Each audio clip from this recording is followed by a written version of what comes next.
I'm back again. I'm playing a Blackwing mirror match on Yugioh.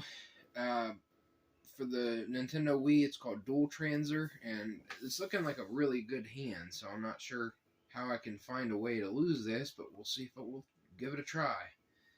So the Black Whirlwind, obviously, going to go for Shura, give you a search of Whirlwind. So I reckon Gale is the free summon, so Gale's probably the one to go for. Kalute's fine, but I don't need it. Here, I'll go for Gale. Bora.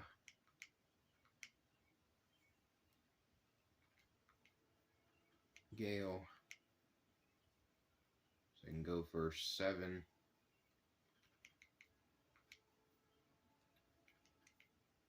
I don't think I need 2.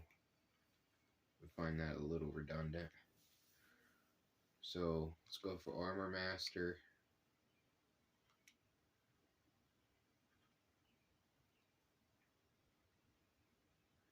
Yeah, I looked at his deck list, and when I peeked at it, it looks like he does play Dark Arm Dragon and whatnot, so it might be a little bit of a difficult situation.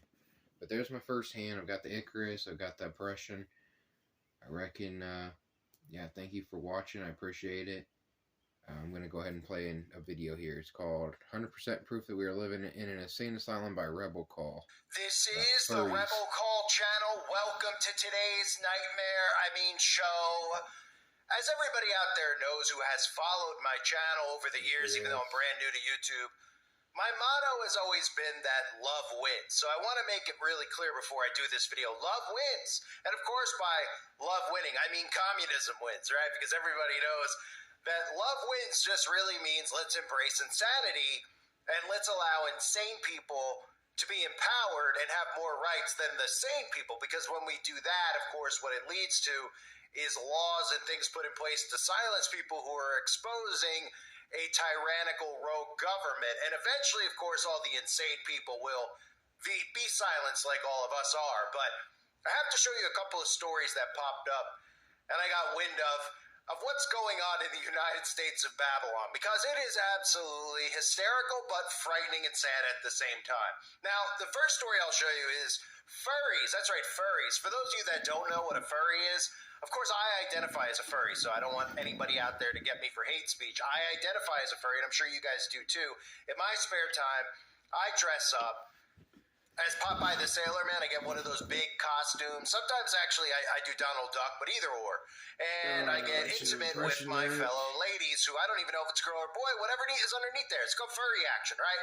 You dress up as one of these animals. You know, you go to a theme park and you see Pluto or Mickey Mouse if you go to a CIA Disney World. Well, I do that in my spare time. That's what furries do. So this is what furries are, right? They dress up as animals, and somehow they're attracted to each other. Don't ask me. I mean, a long time ago, someone told me that there was rooms with padded walls that were literally created for people like this. But anyway, furries who are now popping up around elementary schools. And of course, we shouldn't be concerned about that, right? It's one thing to be a furry and to be allowed to exist.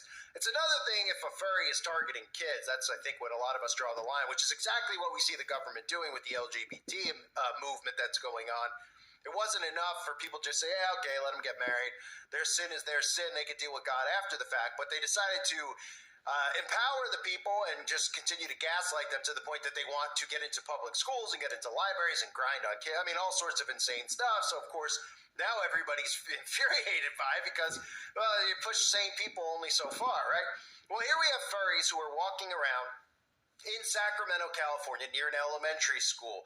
And of course they have satanic symbols written all over their bodies. I mean, I'll play the news clip for you, but it's funny to hear even just a guy out there, and he's like, I think it's some type of satanic pentagram on his body. That's right, of course it is. And you think it's a coincidence that the furries have that written on? Because they're probably members of the local satanic temple.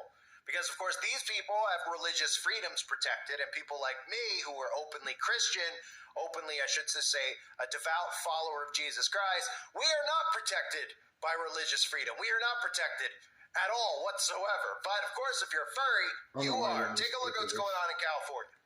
Now to another story raising eyebrows. Tonight, parents are on alert in Antelope over a group of costumed characters spotted at a children's playground.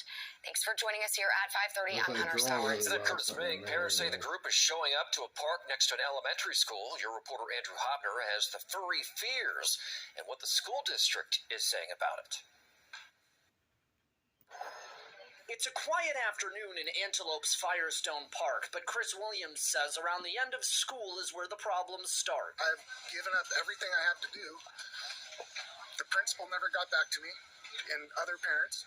This past week, costumed individuals known as furries have been arriving at the park next to Olive Grove Elementary School. They're causing trouble, making their TikTok videos, filming their arguments with parents that don't want them here. Chris Williams was concerned about the uncertainty of the specific identities of the individuals. The satanic, the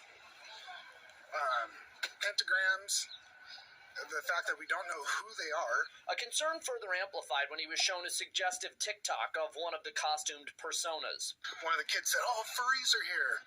This is their TikTok."